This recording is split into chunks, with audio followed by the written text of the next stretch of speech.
नारायण नारायण। आज 1 नवंबर 2010 स्वर्गाश्रम ऋषिकेश गीता भवन में शास्त्र पुराणों के अनुसार अंत्येष्टि कर्म मृत्यु आदि के लिए आवश्यक बातें जानकारियाँ रिकॉर्ड कर रहे हैं। हरिओम ब्रह्मचारी, हरिओम साधना कुटी, बरेठगंज वासुधा, जिला विदिशा, मध्य प्रदेश। नारायण हरि ओम ओम। अंत्येष्टि कर्म में 6 पिंड दान का प्रयोजन। नंबर 1, मृत स्थान में पिंड दान से भूमि में धिष्ठत्र देवता संतुष्ट होते हैं। द्वार देश में पिंडदान से वादिष्ठात्र देवता प्रसन्न होते हैं। चौराहे पर पिंडदान से मृतक शव पर कोई उपद्रव नहीं होता है। विश्राम स्थल में और काष्ठ चयन की पिंडदान से पिशाच, राक्षस और प्राणी हवनीय देह को अपवित्र नहीं करते तथा अस्थि संचय न निमित्तक पिंडदान से दाहजन्य पीड़ा शांत हो जाती है। मृतक स्थान में पिंडदान से भूमि में धिष्ठित देवता, द्वार देश में पिंडदान से ग्रह वास्थ देवता, चौराहे पर पिंडदान से शव पर कोई उपद्रव नहीं, विश्राम स्थान में पिंडदान, काष्ठ चयन के पिंडदान से राक्षस आदि प्राणियों को संतुष्टि और अस्थि संचय निमित्त पिंडदान से दाहजन्य पीड़ा की शांति होती है। मृतक स्थान पे, द्वार देश पे, चौराहे पे, विश्राम गृह में, काष्ठ चयन में और अस्थि संचय के निमित्त 6 पिंडदान कर देने से बढ़िया लाभ होता है। दाह के अनंतर गृह प्रवेश के पूर्व के कृत्य। बच्चों को आगे करके सब यात्री घर की ओर बढ़े, पीछे ना देखें। दरवाजे पर आकर थोड़ी देर रुक जाएं, वहाँ नीम की पत्ती चबाएं, आचमन करें, जल, गोबर, तेल, मिर्ची, पीली सरसों और अग्नि का स्पर्श जो बने सो कर ले। फिर पत्थर पर पैर रखकर घर में प्रवेश करें। कुछ देर बैठकर भगवान का चिंतन करें और मृत आत्मा की शांति की कामना मन में संकल्प करें। उस दिन खरीद कर अथवा अपने संबंधियों से प्राप्त भोजन करें। अलग अलग बिछावन पर शयन करें। ऐसा याज्ञवल्क्य स्मृति में आता है। अब दाहकर्ता तथा सापिंडी अशोचियों के पालनीय नियम। दाहकर्ता के लिए प्रथम दिन क्रय करके अथवा किसी निकट संबंधी ससुराल अथवा ननिहाल के भोज्य सामग्री प्राप्त करके कुटुंब सहित भोजन करना चाहिए। ब्रह्मचार्य के नियमों का पालन करना चाहिए। भूमि पर सोना चाहिए। किसी को ना तो छूना और न किसी से अपने को छुआना चाहिए। सूर्य अस्त के पूर्व एक समय भोजन करना चाहिए। नमक रहित भोजन करना चाहिए। मिट्टी के पात्र अथवा पत्तल में भोजन करना चाहिए। प्रथम दिन अथवा प्रथम 3 दिन तक उपवास अथवा फलाहार करना चाहिए। पहले गोग्रास निकालकर तथा प्रेत के निमित्त घर से बाहर भोजन किसी को देकर अथवा रखकर बाद में भोजन करना चाहिए। सब प्रकार के भोगों का परित्याग करना चाहिए तथा दैन्य भाव से रहना चाहिए। दाहकर्ता और सापिंडी जिनको अशोच लगा है उनके लिए। कुटुंब तथा सापिंडियों के लिए बात आप कहते हैं। ब्रह्मचार्य के नियमों का पालन करना चाहिए। सबको पृथक पृथक आसन पर शयन करना चाहिए। प्रेत के उद्देश्य से प्रतिदिन स्नान करना चाहिए तथा जलांजलि देनी चाहिए। मांस आदि आमिष भोजन नहीं करना चाहिए। शरीर में तथा कपड़ों में साबुन आदि का प्रयोग नहीं करना चाहिए। केशों का मार्जन, पैरों का दबवाना तथा तेल की मालिश ना करे, छेर कर्म भी ना करे। तीसरे, पहले, 7वें तथा 10वें दिन बंधु बांधव एक साथ भोजन करे। पहले दिन, तीसरे दिन, 7वें दिन और 10वें दिन साथ मिलकर भोजन करे, इससे प्रेत की तृप्ति होती है। मंदिर में ना जाए, देवताओं की पूजा ना करे, देव मूर्ति का स्पर्श निषिद्ध है, दान और स्वाध्याय भी वर्जित है। ना मंदिर, ना पूजा, ना स्पर्श, ना स्वाध्याय। किसी को प्रणाम और आशीर्वाद भी ना करे, ना दे। घर में प्रतिष्ठित देवी देवताओं की पूजा किसी ब्राह्मण से अथवा असंगोत्री संबंधी अथवा देवालय में भिजवा कर करवाए, स्वयं ना करे। दूसरे का भोजन नहीं करना चाहिए तथा दूसरों को भोजन भी नहीं कराना चाहिए, ऐसा गरुड़ पुराण के प्रेत खंड में आता है। प्रेत के कल्याण के लिए 10 दिन तक दक्षिणाभिमुख तेल का अखंड दीपक जलाना चाहिए। देवों के निमित्त दीपक का मुख पूर्व या उत्तर और पितरों के निमित्त दक्षिण की ओर दीपक का मुख करना चाहिए, ऐसा आता है। नारायण नारायण नारायण। असोच 2 प्रकार का होता है, एक जनना सोच तथा दूसरा मरना सोच। तो मरना सोच से संबंध में शास्त्र के वचनानुसार ब्राह्मण को 10 दिन का, क्षत्रिय को 12 दिन का, वैश्य को 15 दिन का और शूद्र को 1 महीने का अशौच लगता है। परंतु शास्त्र में निर्णयात्मक यह व्यवस्था है कि चारों वर्णों की शुद्धि 10 दिन में हो जाती है। यह काय शुद्धि अर्थात सामान्य शुद्धि है। इसके अनंतर अस्पर्श या दोष नहीं रहता। अन्नादि प्रयुक्त पूर्ण शुद्धि 12वें दिन सापिंडीकरण के बाद ही होती है, इसलिए देवार्चन आदि इसके अनंतर ही किए जा सकते हैं। मरना सोच वालों के लिए ये बात आती है कूर्म पुराण में। माता पिता के मरने पर विवाहिता लड़की को 3 दिन का अशौच लगता है। घर में जब तक सब रहे तब तक वहाँ अन्य गोत्रियों को भी अशौच रहता है। एक जाति के व्यक्ति यदि किसी सब को कंधा देते हैं, उसके घर में रहते हैं और वह भोजन करते हैं, तो उन्हें भी 10 दिन का अशौच रहेगा। यदि केवल भोजन मात्र करते हैं अथवा मात्र ग्रह वास करते हैं, तो उन्हें 3 रात का अशौच लगेगा। यदि केवल सबको कंधा देते हैं, तो उन्हें 1 दिन का अशौच लगता है। बालकों की मृत्यु पर अशौच विचार। नाल कटने के बाद नामकरण के पूर्व अर्थात 12 दिन के भीतर यदि बालक मर गया, तो बंधु वर्ग स्नान मात्र से मरण शौच से निवृत्त हो जाते हैं। माता पिता को पुत्र के मरने पर 3 रात्रि का तथा कन्या के मरने पर 1 दिन का अशौच रहता है, परंतु जनन शौच पूरे 10 दिन तक रहता है। नामकरण के पश्चात दांत की उत्पत्ति अर्थात 6 माह के पूर्व बालक के मरने पर बंधु वर्ग स्नान मात्र से शुद्ध हो जाते हैं तथा माता पिता को पुत्र के मरने पर 3 रात्रि का तथा कन्या के मरने पर 1 रात्रि का अशौच रहता है।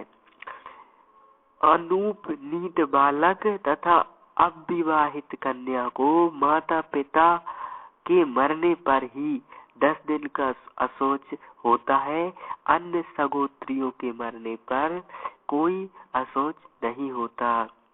2 वर्ष पूर्ण हो जाने पर 6 वर्ष के पूर्व तक केवल श्राद्ध की पूर्व क्रिया अर्थात मलिन षोडशीत की क्रिया करनी चाहिए। इसके बाद अर्थात एकादशाह तथा द्वादशाह की क्रिया करने की आवश्यकता 6 वर्ष के 2 वर्ष पूर्ण हो जाने पर 6 वर्ष के पूर्व तक।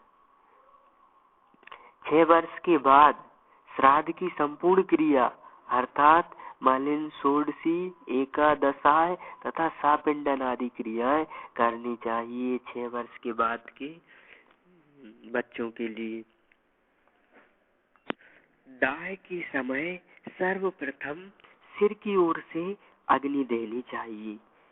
कपाल क्रिया के अनंतर दाह करता एक एक समीधा, एक बित्ती की यज्ञ लकड़ी लेकर चिता की 7 प्रदक्षिणा करे और प्रदक्षिणा के अंत में कृभ्यादाय नमस्तुभ्यम, कृभ्यादाय नमस्तुभ्यम कहकर एक एक समीधा चिता में डालता जाए। अंत में सबका किंचित मात्र भाग अर्थात कपोत परिणाम कबूतर के बराबर तक जल में डाल देना चाहिए। पूरा जलाना मना है। सब दाह की प्रक्रिया। अंत में सबका किंचित भाग अर्थात कपोत परिणाम कबूतर के बराबर तक जल में डाल देना चाहिए। गंगा किनारे सब दाह होने पर अस्थियों को तत्काल गंगा में प्रवाहित करने की भी परंपरा है। गंगा में अस्थि विसर्जन की बड़ी भारी महिमा है।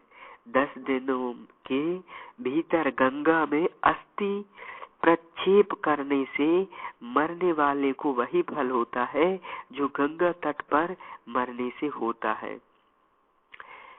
और पंचक दाह और पंचक शांति के विषय में सूतक के अंत में सापिंडीकरण से पूर्व एकादशाह अथवा द्वादशाह को श्राद्धकर्ता को पंचक शांति भी करनी चाहिए। निर्णय सिंधु और धर्म सिंधु के आधार पर विशेष बात यह बताई गई है कि यदि मृत्यु पंचक के पूर्व हो गई हो और दाह पंचक में होना हो तो पुत्तलों का विधान करें, तब शांति की आवश्यकता फिर पंचक शांति की आवश्यकता नहीं रहती। इसके विपरीत कहीं पंचक में मृत्यु हो गई हो और दाह पंचक के पश्चात हुआ हो तो फिर शांति कर्म करना चाहिए। यदि मृत्यु भी पंचक में हुई हो और दाह भी पंचक में हो तो पुत्तल दाह तथा शांति कर्म दोनों करना चाहिए। दाह के लिए कपूर अथवा घी की बत्ती से स्वतः अग्नि तैयार कर लेनी चाहिए। अन्य किसी से अग्नि नहीं लेनी चाहिए। कपूर अथवा घी की बत्ती से अग्नि तैयार करें दाह के लिए। निषिद्ध अग्नि चंडाल की या फिर अपवित्र अग्नि, सूतिका अग्नि, पतिता अग्नि, चिंता अग्नि को शिष्ट लोग कभी भी ग्रहण न करें। और दाह में तुलसी काष्ठ का प्रशस्त है। जो मृतक के सर्वांग में तुलसी काष्ठ देकर दाह करता है वह भी पाप से शुद्ध हो जाता है। तुलसी काष्ठ से दाह करने पर उस जीव की पुनः निवृत्ति नहीं होती, ऐसा स्कंद पुराण में आता है। और स्वर्ण की कुछ बूंदे डालना चाहिए कान नाक में डालने का विधान है। मुख में भी स्वर्ण की कुछ बूंदे डाल देनी चाहिए मृतक के। और कपाल क्रिया के अनंतर ही जोर से रोने का 7वां विधान है। उससे मृतक प्राणी को सुख मिलता है। मृत प्राणी के लिए आत्मीय जनों को पहले भूल कर भी नहीं रोना चाहिए। आप तो उसकी सदगति के लिए भगवत स्मरण कीर्तन यथाशक्ति और दैहिक क्रिया करनी चाहिए। रोने से जो आंसू निकलते हैं वे ही उस मृतक प्राणी को खाने पड़ते हैं। परंतु जब अग्नि दाह हो जाए कपाल क्रिया अग्नि कपाल में दी जाए तब रोने से मृतक को कुछ सुख मिलता है, ऐसा आता है। अच्छा, प्रयाण के समय भगवान का एक बार नाम लेने मात्र से मनुष्य इस संसार सागर को भगवान पार करके भगवान के परम धाम को प्राप्त होता है। ज्ञान से अथवा अज्ञान से, इच्छा से अथवा अनिच्छा से जो गंगा में मरता है वह स्वर्ग तथा मोक्ष को प्राप्त करता है, ऐसा ब्रह्म पुराण में आता है। पापात्मा व्यक्ति भी यदि तुलसी की मिट्टी से लिप्त होकर प्राण त्याग करता है तो वह भगवान विष्णु की सानिध्य प्राप्त करता है। मृत्यु काल में जिसके शरीर में तुलसी चंदन का संपर्क बना रहता है वह भगवत स्वरूप होकर भगवान को प्राप्त करता है, ऐसा पद्म पुराण में आता है। कदाचित तुलसी वन में पापी की भी मृत्यु हो जाए तो वह यम को भयभीत करता हुआ लीला पूर्वक प्रभु के धाम में जाता है। मृत्यु के समय जिसके मुख में तुलसी दल दिया जाता है वह चाहे कैसा भी पापात्मा हो मोक्ष प्राप्त करता है, ऐसा गरुड़ पुराण में आता है। सालग्राम शिला में भगवान नारायण की नित्य सानिधि रहती है, अतः उसकी सानिधि में प्राण त्याग करने वाला विष्णु के परम पद को प्राप्त होता है, ऐसा पूजा रत्नाकर शुद्धि तत्व में आता है। अंत काल में सालिग्राम शिला की जल की एक बूंद भी जो पीता है वह सभी पापों से मुक्त होकर वैकुंठ धाम को जाता है, ऐसा गरुड़ पुराण सारोद्वार में आता है। एक और बात आती है कि उगापन के बिना व्रत की निष्फलता। जीवन में जितने ही लोग व्रत करते हैं परंतु व्रत का उद्यापन नहीं कर पाते। व्रत की पूर्णता के लिए उद्यापन अवश्य करना चाहिए, जो ऐसा नहीं करता उसका व्रत निष्फल हो जाता है, ऐसा नंदी पुराण में एवं निर्णय सिंधु में आता है। उद्यापनम बिना यत्तु तद व्रतम निष्फलम भवेत। मरणासन्न व्यक्ति यदि व्रत का उद्यापन न कर सका हो तो वह स्वयं या अपने प्रतिनिधि ब्राह्मण को सादर बुलाकर उनकी आज्ञा प्राप्त कर व्रतोद्यापन के अनुकल्प के रूप में अपने सामर्थ्य अनुसार द्रव्य का दान कर दे। इससे शास्त्र विधि के अनुसार उद्यापन की विधि पूर्ण हो जाती है। दान देते समय दाता का मुख पूर्व की ओर और प्रतिग्रहण करने वाले ब्राह्मण का मुख उत्तर की ओर होना चाहिए। गो सर्वदेवमयी और विलक्षण प्रभाव से संपन्न है, वह पवित्र तथा पुण्यतमा है, उसके दान की विशेष महिमा है। गोदान करने से पूर्व संपूर्ण जीवन के मन, वाणी तथा कर्म द्वारा किए गए तीनों प्रकार के पाप नष्ट हो जाते हैं, ऐसा ब्राह्मण परिशिष्ट में आता है। 10 महादान कौन से हैं? गाय दान, भूमि दान, तिल दान, सोना दान, घी दान, वस्त्र दान, धान्य दान, गुण दान, चांदी दान तथा नमक दान। इन 10 वस्तुओं का दान महादान कहलाता है। यह दान पितरों के निमित्त दिया जाता है। किसी कारणवश मृत्यु के समय न किया जा सके तो एकादशाय अथवा द्वादशाय के दिन करना चाहिए। 8 महादान भी कहे गए हैं। तिल दान, लोहा दान, सोना दान, कपास दान, नमक दान, सप्तदान तथा भूमि दान और गोदान। इन 8 महादान कहलाते हैं। ये सभी को पवित्र करने वाले हैं।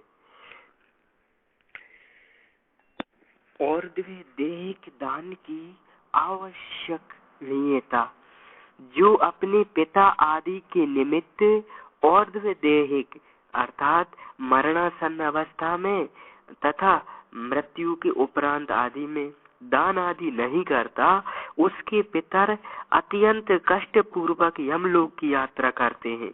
इसलिए अपनी शक्ति के अनुसार इन दोनों को अवश्य देना चाहिए। किसी पुण्यवान महापुरुष, विद्वान ब्राह्मण आदि को सामान्य रूप से 10 विशिष्ट पदार्थों के दान को महादान कहा गया है। इन दानों से जीव के परलोक में सुख प्राप्त होता है। उनके निमित्त संकल्प करके देने का विधान है। 10वें दिन सभी बंधुओं को मुंडन तथा छेर कराना चाहिए। क्रियाकर्ता पुत्र का यद्यपि पहले दिन मुंडन हो जाता है, किंतु 10वें दिन भी मुंडन कराना चाहिए, ऐसा गरुड़ पुराण में आता है। जानने योग आवश्यक बातें। श्राद्ध की परिभाषा।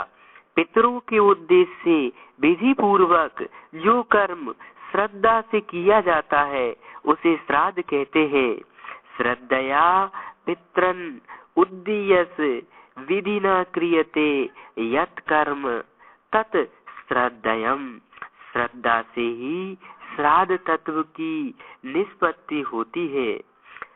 अपने मृत पितृगणों के उद्देश्य से श्रद्धा पूर्वक किए जाने वाले कर्म विशेष को श्राद्ध शब्द के नाम से जाना जाता है।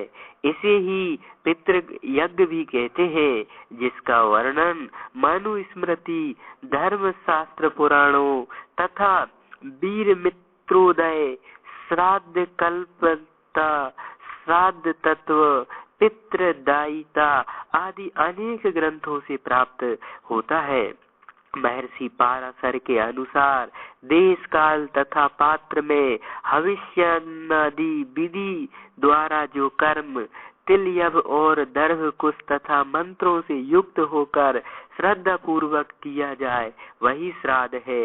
महर्षि बृहस्पति तथा श्राद्ध तत्व में वर्णित महर्षि पुलस्त के वचनों के अनुसार जिस कर्म विशेष में दुग्ध, घृत और मधु से युक्त सुसंस्कृत अच्छी प्रकार से पकाए हुए उत्तम व्यंजन को श्रद्धा पूर्वक पितृगणों के उद्देश्य से ब्राह्मण आदि को प्रदान किया जाए उसे श्राद्ध कहते हैं। श्राद्ध कर्ता का भी कल्याण। जो प्राणी विधि पूर्वक शांत मन होकर श्राद्ध करता है वह सभी पापों से रहित होकर मुक्ति को प्राप्त होता है तथा फिर संसार चक्र में नहीं आता। अतः प्राणी को पितृगण की संतुष्टि तथा अपने कल्याण के लिए भी श्राद्ध करना आवश्यक है। इस संसार में श्राद्ध करने वाले के लिए श्राद्ध से श्रेष्ठ अन्य कोई कल्याणकारक उपाय नहीं है। इस तथ्य की पुष्टि महर्षि सुमंतु द्वारा की गई है। श्रद्धयात् परतरम नान्यच्छेयस्कर मुद्राहतम तस्मात् सर्वप्रत्नेन श्राद्धम कुर्यादिच्छण। अर्थात इस जगत में श्राद्ध से श्रेष्ठ अन्य कोई कल्याणकारक प्रद उपाय नहीं है। अतः बुद्धिमान मनुष्य को प्रयत्न पूर्वक श्राद्ध करना चाहिए। इतना ही नहीं, श्राद्ध अपने अनुष्ठाता की आयु को बढ़ा देता है, पुत्र प्रदान कर कुल परंपरा को अक्षुण्ण रखता है, धन धान्य का अंबार लगा देता है, शरीर में बल और उसका संचार करता है, पुष्टि प्रदान करता है और यश का विस्तार करते हुए सभी प्रकार के सुख प्रदान करता है। श्राद्ध से मुक्ति। इस प्रकार श्राद्ध सांसारिक जीवन को तो सुखमय बनाता ही है, परलोक को भी सुधारता है और अंत में मुक्ति प्रदान भी करता है। आयु प्रजाम धर्म विद्याम स्वर्ग मोक्षम सुखानि च प्रयच्छन्ति तथा राज्यम पितरा श्राद्ध तर्पिता।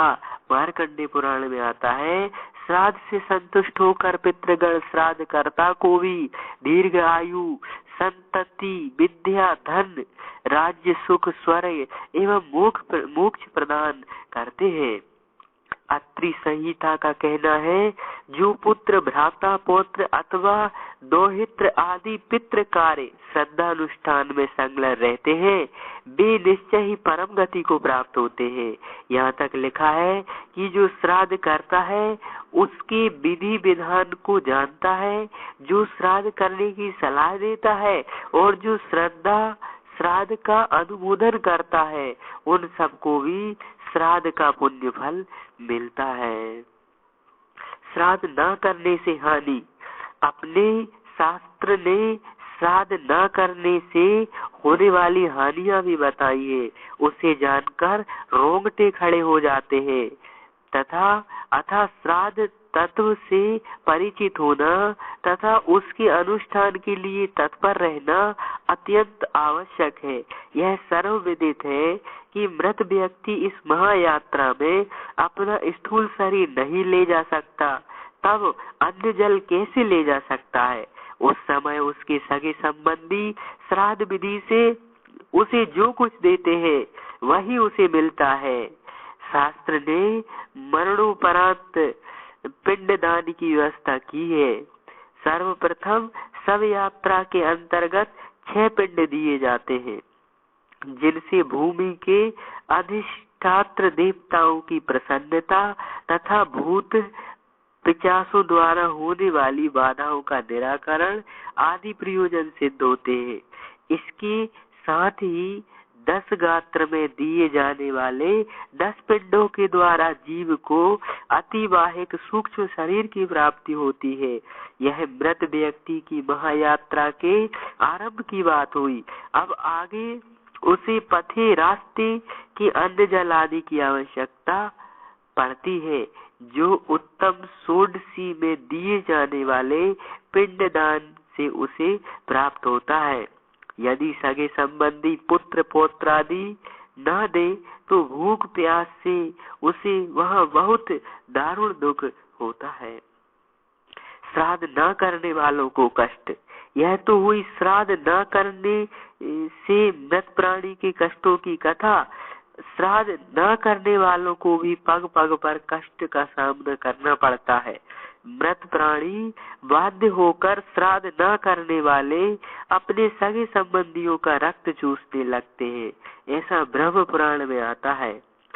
श्राद्धम न कुरुते मोहात तस्य रक्तम पिबन्ति ते। साथ ही साथ श्राप भी देते हैं। ऐसा नागर खंड में आता है। पितरस्य श्रापम दत्तवा प्रायन्ति चा। फिर इस अभिषिक्त परिवार को जीवन भर कष्ट ही कष्ट झेलना पड़ता है। उस परिवार में पुत्र भी उत्पन्न नहीं होता है, कोई निरोग नहीं रहता, लंबी आयु नहीं होती, किसी तरह कल्याण नहीं प्राप्त होता और मरने के बाद भी नरक में जाना पड़ता है। ऐसा आता है विष्णु स्मृति में। उपनिषद में भी कहा गया है कि देव पितृ कार्यभ्याम न प्रमादी व्ययम, अर्थात देवता और पितरों के कार्य में मनुष्य को कदापि प्रमाद नहीं करना चाहिए। विशेष वक्तव्य। जीवन की परिसमाप्ति मृत्यु से होती है। इस ध्रुव सत्य को सभी ने स्वीकार किया है और यह प्रत्यक्ष भी दिखलाई पड़ता है।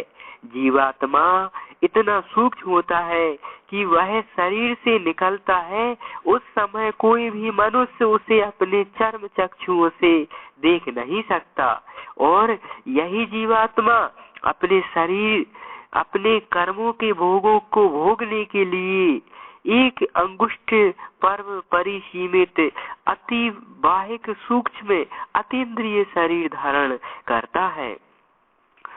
पुराणों में आता है, बाल की नोक के 100वें भाग के पुनः 100 भागों में कल्पना किए जाने पर जो एक भाग होता है, वही उसी के बराबर का जीव का स्वरूप समझना चाहिए और वह असीम भाव वाला होने में भी समर्थ है।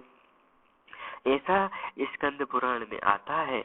जो माता पिता के शुक्र शोषित द्वारा बनने वाले शरीर से भिन्न होता है। इस अतीन्द्रिय शरीर से ही जीवात्मा अपने द्वारा किए हुए धर्म और अधर्म के परिणाम स्वरूप सुख दुख को भोगता है तथा इसी सूक्ष्म शरीर से पाप करने वाले मनुष्य यम मार्ग की यातनाएं भोगते हुए यमराज के पास पहुँचते हैं एवं धार्मिक जन प्रसन्नता पूर्वक सुख भोग करते हुए धर्मराज के पास जाते हैं।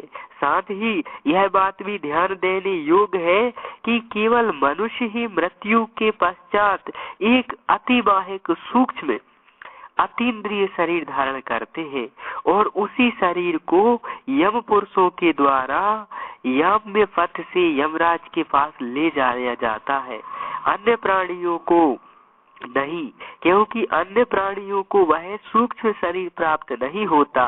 वे तो तत्काल दूसरी योनियों में जन्म पा जाते हैं। पशु पक्षी आदि नाना त्रयक योनियों के प्राणी मृत्यु के पश्चात वायु रूप में विचरण करते हुए पुनः किसी योनि विशेष में जन्म ग्रहण हेतु उस योनि के गर्भ में आ जाते हैं। केवल मनुष्य को अपने शुभ अशुभ कर्मों का अच्छा बुरा परिणाम इस लोक और परलोक में भोगना ही पड़ता है, ऐसा विष्णु धर्मोत्तर में आता है।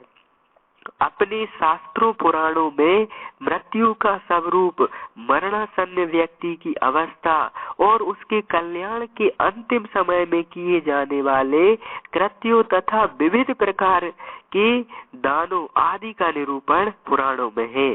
साथ ही मृत्यु के बाद के और्धदैहिक संस्कार, पिंडदान, 10 गात्र विधि निरूपण, तर्पण, श्राद्ध, एकादशाह, सपिंडीकरण, अशोच आदि निर्णय, कर्म विपाक, पापों के प्रायश्चित का विधान आदि पुराणों में वर्णित है।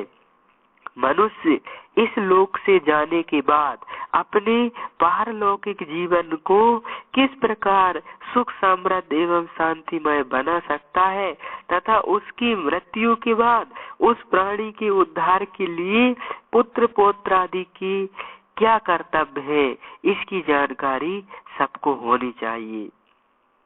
पुण्य मन करात त्रायते इति पुत्रा, नरक से जो त्राण रक्षा करता है वही पुत्र है। सामान्यता जीव से इस जीवन में पाप और पुण्य होते हैं। पुण्य का फल स्वर्ग है और पाप का फल नरक है। नरक में पापी को घोर यातनाएं भोगनी पड़ती है। स्वर्ग नरक भोगने के बाद जीव पुनः अपने कर्मों के अनुसार 84 लाख योनियों में भटकने लगता है। पुण्यात्मा मनुष्य योनि अथवा देव योनि प्राप्त करते हैं। पापात्मा पशु पक्षी कीट पतंग आदि त्रियक योनि प्राप्त करते हैं। अतः अपने शास्त्रों के अनुसार पुत्र पौत्र आदि का यह कर्तव्य होता है कि वे अपने माता पिता और पूर्वजों के निमित्त श्रद्धा पूर्वक कुछ ऐसे शास्त्रोक्त कर्म करें जिससे उन मृत प्राणियों को पारलोक में तथा अन्य योनियों में भी सुख की प्राप्ति हो सके। इसलिए भारतीय संस्कृति तथा सनातन धर्म में पितृ ऋण से मुक्त होने के लिए अपने माता पिता तथा परिवार के मृत प्राणियों के निमित्त श्राद्ध करने की अनिवार्यता आवश्यकता बताई गई है। श्राद्ध कर्म को पितृ यज्ञ भी कहते हैं। पितृ कर्म से तात्पर्य पितृ पूजा से है। पितृ कार्य में वाक्य की शुद्धता और क्रिया की शुद्धता मुख्य रूप से आवश्यक है। विद्वानों की सत्संग की जानकारी की बहुत आवश्यकता है। कहते हैं पितरो वाक्य मिच्छन्ति भाव मिच्छन्ति देवता। पितृ वाक्य और क्रिया शुद्ध होने पर ही पूजा करते हैं, जबकि देवता भावना शुद्धि होने पर। क्रिया तथा वाक्य में कोई त्रुटि हो जाए तो वे प्रसन्न देवता हो जाते हैं और अपने भक्त की पूजा कर लेते हैं, पर पितृ वाक्य और क्रिया की अशुद्धि होने पर पूजा नहीं स्वीकार करते। अतः पितृ कार्य में देव कार्य की अपेक्षा अधिक सावधानी की आवश्यकता हो गई है, होना चाहिए। पुराणों में आता है कि देव कार्य की अपेक्षा पितृ कार्य की विशेषता मानी गई है। अतः देव कार्य से पूर्व पितरों को तृप्त अवश्य करना चाहिए। श्राद्ध से बढ़कर कल्याणकारी और कोई कर्म नहीं होता। अतः प्रयत्न पूर्वक श्राद्ध करते रहना चाहिए गृहस्थों को। श्राद्ध से केवल अपनी तथा अपने पितरों की ही संतृप्ति नहीं होती, अपितु जो व्यक्ति इस प्रकार विधि पूर्वक अपने धन के अनुरूप श्राद्ध करता है, वह ब्रह्मा से लेकर घास तक समस्त प्राणियों को संतृप्त कर देता है।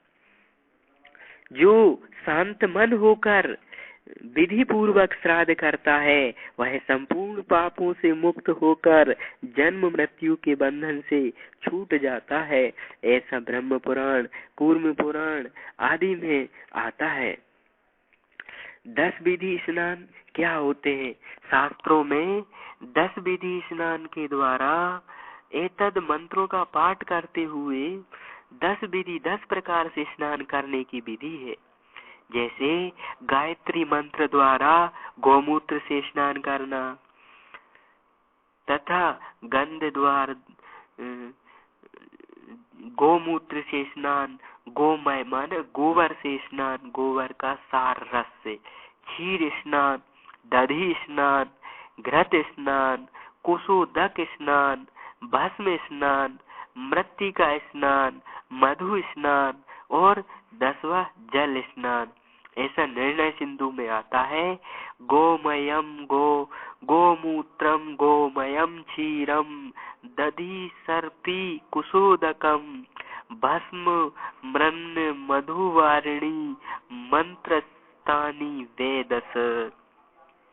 सर्वौषधि तथा सप्तमृतिका मुरा जटामासी बच कुष्ठ शिलाजीत हल्दी दारू हल्दी सठी चंपक और मुक्ता ये सर्वौषधि कहलाती है। घुड़साल, हाथीसाल, बावी, नदियों के संगम, तालाब, राजा के द्वार और गौशाला, इन 7 स्थानों की मिट्टी को सप्तमृतिका कहते हैं। सप्तमृतिका माने घुड़साल, हाथीसाल, बावी, नदियों के संगम, तालाब, राजा के द्वार और गौशाला, ये 7 जगह की मिट्टी सप्तमृतिका कहलाती है। पंच पल्लव एवं पंचरत्न बरगद, गूलर, पीपल, आम, पाकड़ ये पंच पल्लव कहलाते हैं। बरगद, गूलर, पीपल, आम, पाकड़। अच्छा, अब पंचरत्न सोना, हीरा, मोती, पद्मराग और नीलम, ये पंचरत्न है। सोना, हीरा, मोती, पद्मराग और नीलम, ये पंच रत्न है। 10 विधि स्नान समझ गए। गौमूत्र स्नान, गोमय स्नान, क्षीर स्नान, दधी स्नान, घृत स्नान, कुशोदक स्नान, भस्म स्नान, मृत्तिका स्नान, मधु स्नान और फिर 10वां जल स्नान, ये 10 विधि स्नान कहे गए हैं।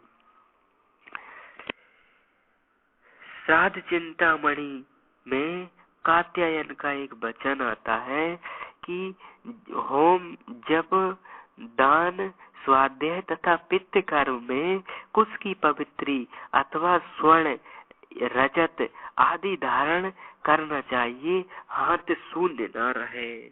कुश की पवित्री भोजन करने से झूठी होती है, आचमन करने से झूठी नहीं होती। यदि हो सके तो धारण कर लेना चाहिए।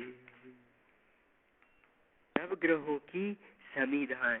हवन कार्य में नवग्रहों के निमित्त भिन्न भिन्न समिधाओं से हवन कार्य किया जाता है।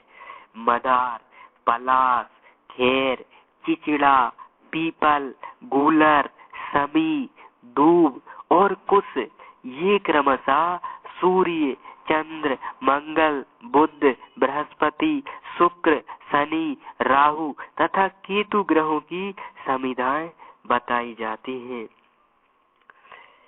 बृहस्पति सर्ग के वृष का अंकन। गरुड़ पुराण में आया कहा गया है, शास्त्रों में विभिन्न विभिन्न मत पाए गए हैं।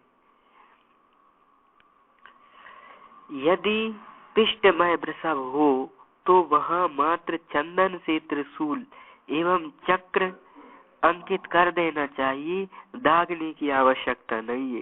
साण पड़ा छोड़ते हैं लोग तो उसको पीड़ा देते हैं, उसकी अपेक्षा मात्र चंदन से त्रिशूल और चक्र उसके पुट्ठे पर अंकित करके छोड़ दे तो वह वृषभ पड़ा बढ़िया रहता है उसको सताने की अपेक्षा। नारायण नारायण। मरणासन्न अवस्था में करने योग्य कार्य, देह त्याग के पहले के कृत्य, मृत्यु के अवसर पर सावधान हो जाएं। जब कोई व्यक्ति कहीं जाने लगता है तब उसके परिवार के सदस्य उसकी यात्रा को सुखमय बनाने के लिए तन मन धन से जुट जाते हैं, किंतु प्रायः देखा जाता है कि लोग अपने परिवार के किसी सदस्य की मृत्यु के अवसर पर शोक में डूब जाते हैं और रोना धोना आरंभ कर देते हैं। वे भूल ही जाते हैं कि मृत्यु भी एक यात्रा है और इसको उन्हें सुखमय बनाने का प्रयत्न करना चाहिए, ना कि नादानी रोनापन ही मचाना चाहिए। सच तो यह है कि मृत्यु यात्रा ही नहीं अपितु महायात्रा है। इसलिए परिवार के प्रत्येक सदस्य का यह कर्तव्य हो जाता है कि अपने प्रिय जन की इस महायात्रा को सुखमय बनाने के लिए पहले से भी अधिक प्रयास करे। यदि कोई व्यक्ति मृत्यु के अवसर पर मरणासन्न से एक बार भी भगवान नाम या ओम राम कृष्ण शिव नारायण आदि नाम का मन से भी स्मरण और उच्चारण करवा देता है तो उसने सचमुच अपने प्रियजन की इस महायात्रा को पूर्ण सफल बना दिया। जिस लक्ष्य को पाने के लिए यह मरणासन्न प्राणी अनादिकाल से यात्रा करता चला आ रहा है, उस लक्ष्य को इस आत्मीय ने नामोच्चारण करवा कर प्राप्त करा दिया। अतः सभी परिजनों को अंतिम समय में उच्च स्वर से भगवान नाम कीर्तन करवाना चाहिए तथा मरणासन्न व्यक्ति के कान में भगवान नाम स्मरण करने की प्रेरणा करनी चाहिए। और क्या नहीं करना चाहिए, भूल कर भी नहीं रोना चाहिए उस समय जब कोई मर रहा हो अथवा मर गया हो, अपितु अग्नि दाह के समय रोना चाहिए जब उसको अग्नि लगा रहे हो। इस अवसर पर रो सकते हैं, जब मर रहा हो या मरने को हो या मर गया हो तब नहीं रोना चाहिए, क्योंकि उस अवसर पर रोना मृत प्राणी को घोर यंत्रणा प्रदान करना है। रोने से जो आंसू और कफ निकलते हैं उन्हें मृत प्राणी को विवश होकर खाना पीना पड़ता है। यह साधारण यात्रा तो है नहीं।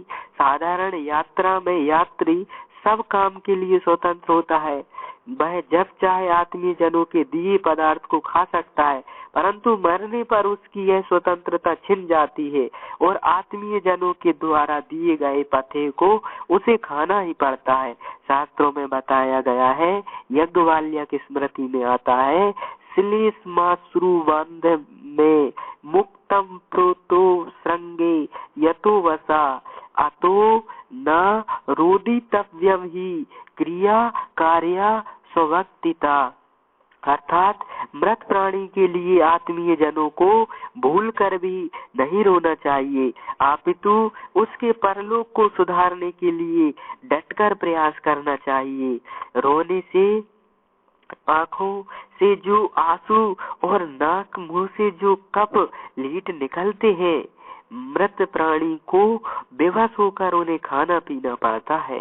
इस अवसर पर रोकर हम अपने मृत जन को केवल कफ और आंसू जैसी घृणित वस्तु ही नहीं खिलाते पिलाते, अपितु स्वर्ग से भी नीचे गिराते हैं। वाल्मीकि रामायण में आता है, सोच मानस्तु सस्नेहा बांधवा सुहृदस्तथा पातयंती गतम स्वर्ग माश्रुपातेन राघव। कहाँ तो मृत आत्मा अपने पुण्य के बल से स्वर्ग में जा पहुंचा था और कहाँ हमारे रोने की भूल से उसे वहां से खिंचकर नीचे गिरा दिया यह भूल कितनी पीड़ा देने वाली हो गई। अतः नर अवतार अर्जुन की तरह शोक मोह को दूर कर मृत व्यक्ति का परलोक संवारने के लिए डटकर प्रयत्न करना चाहिए। मरणासन्न रोगी के सामने शोक का प्रदर्शन होना ही नहीं चाहिए। शास्त्र ने रोने का विधान भी किया है, किंतु कब? जब दाह क्रिया के द्वारा उसके संपूर्ण शरीर को संस्कृत करने लगते हैं, तब कपाल क्रिया करने के बाद परिजनों को उच्च स्वर से रोना चाहिए। अब उसे अपने जनों के प्रेम का स्वाद चाहिए। इस अवसर पर अपने प्रियजनों के प्रेमाश्रुओं का आस्वादन पाकर वह प्रफुल्लित हो उठता है। रोदितव्यम ततो गाढ़मेव तस्य सुखम भवेत। देखा जाता है कि कुछ लोग शोक के आवेश में आकर मरणासन्न प्राणी से पूछते हैं कि आप मुझे पहचान रहे हैं, मैं आपका पुत्र हूँ, मैं आपका मित्र हूँ आदि। ऐसी चेष्टा कभी न करें, क्योंकि यह भयानक भूल है। इस कुकार्य से हम मृत आत्मा को दुनिया में घसीट लाते हैं, बंधन में डाल देते हैं। हमारी चेष्टा तो ऐसी होनी चाहिए कि जिससे मरणासन्न को सतत भगवान का स्मरण होता रहे, कथा कीर्तन होता रहे, ताकि संसार की एक क्षण के लिए भी उसे स्मृति न हो। अतः भगवान के नामों का ही स्मरण करें और कराएं। जब तक गांव में, आस पड़ोस में अथवा घर के समीप सब विद्यमान हो, तब तक खाना पीना कुछ नहीं चाहिए। मरणासन्न व्यक्ति को आकाश तल में, ऊपर के तल पर अथवा खाट आदि पर नहीं सुलाना चाहिए। अंतिम समय में नीचे भूमि पर सुलाना चाहिए। और क्या करना चाहिए कि प्राणोत्सर्ग से पूर्व यदि संभव हो तो प्राणी को गंगा के पावन तट पर ले जाए। उस समय नारायण, कृष्ण, राम, शिव, हरि आदि का निरंतर जप कीर्तन होता रहे, भगवत चर्चा होती रहे। गंगा तट पर ले जाना संभव न हो तो घर पर ही भूमि पर गोबर, मिट्टी, गंगा जल आदि से भूमि को शुद्ध कर दक्षिणाग्र कुश बिछा दे और तिल कुश बिखेर दे। संभव हो तो कुशासन बिछाकर नई अथवा धोई हुई सफेद चादर बिछा दे, जिसमें नीला काला निशान न हो। यथा संभव गौमूत्र, गो गोबर तथा तीर्थ के जल से, कुश के जल से और गंगा जल आदि से स्नान करा दे, अथवा गीले वस्त्र से बदन पोंछकर शुद्ध कर दे। यदि नहाने की स्थिति न हो तो कुश से जल छिड़क कर मार्जन कर दे तथा नई धोती पहना दे। यज्ञोपवीतधारी व्यक्ति हो तो उसे एक जोड़ा नूतन यज्ञोपवीत पहना दे। तुलसी की जड़ की मिट्टी, उसके काष्ठ का चंदन घिसकर संपूर्ण शरीर में लगा दे। इससे सारे पाप नष्ट हो जाते हैं और विष्णु लोक की प्राप्ति होती है। भस्म, गंगा की मिट्टी, गोपी चंदन लगा दे। गोबर से लिपी हुई तथा तिल बिखेरी गई भूमि पर दक्षिणाग्र कुश को बिछाकर मरणासन को उत्तर या पूर्व की ओर सिर करके लेटा दे। सिर पर तुलसी दल रख दे, चारों ओर तुलसी के गमले सजा कर रख दे। ऊंची जगह पर शालिग्राम भगवान को स्थापित कर दे। घी का दीपक जला दे। भगवान के नाम का निरंतर कीर्तन, कथा या जय घोष होता रहे, ऐसी व्यवस्था कर दे। यदि मरणासन्न व्यक्ति समर्थ हो तो उसी के हाथों से भगवान की पूजन करा दे अथवा उसके पारिवारिक जन पूजा करें। मुख में शालिग्राम का चरणामृत डालते रहे। बीच बीच में तुलसी दल मिलाकर गंगा जल भी डालते रहे। इससे उस प्राणी के संपूर्ण पाप नष्ट हो जाते हैं और वैकुंठ को प्राप्त करता है। उपनिषद, गीता, रामायण आदि का पाठ होता रहे। किसी व्रत आदि का उद्यापन न हो सका हो तो भी उसे कराने का संकल्प करवा दे। अंतिम समय में दशम महादान, अष्टम महादान तथा पंचधेनु दान में जो जिसकी अनुकूलता या स्थिति हो, शीघ्रता से, यदि प्रत्यक्ष वस्तु उपलब्ध न हो तो शक्ति के अनुसार निष्क्रय वस्तु का उन वस्तुओं के निमित्त संकल्प करके सतपात्र महापात्र तपस्वी विद्वान संत ब्राह्मण को दे दे। प्रत्येक दान में प्रतिज्ञा संकल्प, जिस ब्राह्मण को दान दिया जाए उसका वर्ण संकल्प, दान का मुख्य संकल्प तथा अंत में दान प्रतिष्ठा के निमित्त संगाता सिद्धि संकल्प करना चाहिए। दाय के अंतर गृह प्रवेश के पूर्व के कृत्य, बच्चों को आगे करके सब यात्री घर की ओर बढ़े, पीछे न देखें, दरवाजे पर आकर थोड़ी देर तक रुक जाएं, वह नीम की पत्तियां चबाएं, आचमन करें, जल गोबर तेल मिर्ची पीली सरसों और अग्नि का स्पर्श करें, फिर पत्थर पर पैर रखकर घर में प्रवेश करें, कुछ देर बैठकर भगवान का चिंतन करें और मृत आत्मा की शांति की कामना करें। उस दिन संबंधी जनों से प्राप्त भोजन करें और अगल बिस्तर पर शयन करें। अब देह त्याग के बाद के कृत्य, तत्कालिक कार्य, मृत्यु हो जाने के बाद मृत शरीर के कल्याण के कार्य में जुट जाना चाहिए। सर्वप्रथम मृत प्राणी की अंत्येष्टि से संबंधित निम्नलिखित सामग्रियां जुटा लेनी चाहिए।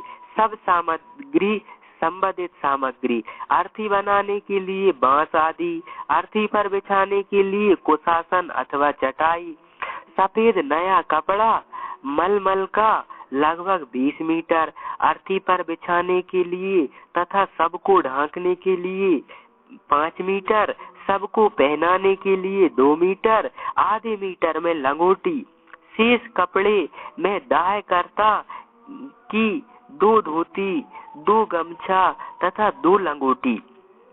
सौभाग्यवती स्त्री के सबको पहनाने के लिए चुनरी, ढकने के लिए गोटे सहित रंगीन ओढ़नी, अलंकृत करने के लिए सौभाग्य द्रव्य सिंदूर चूड़ी मेहंदी आदि, सब बांधने के लिए मूंज की रस्सी, साथ में मौली अथवा कच्चा सूत्र। सौभाग्यवती स्त्री के सबको बांधने के लिए मौली तथा पुरुषों के लिए सूत की विधि है।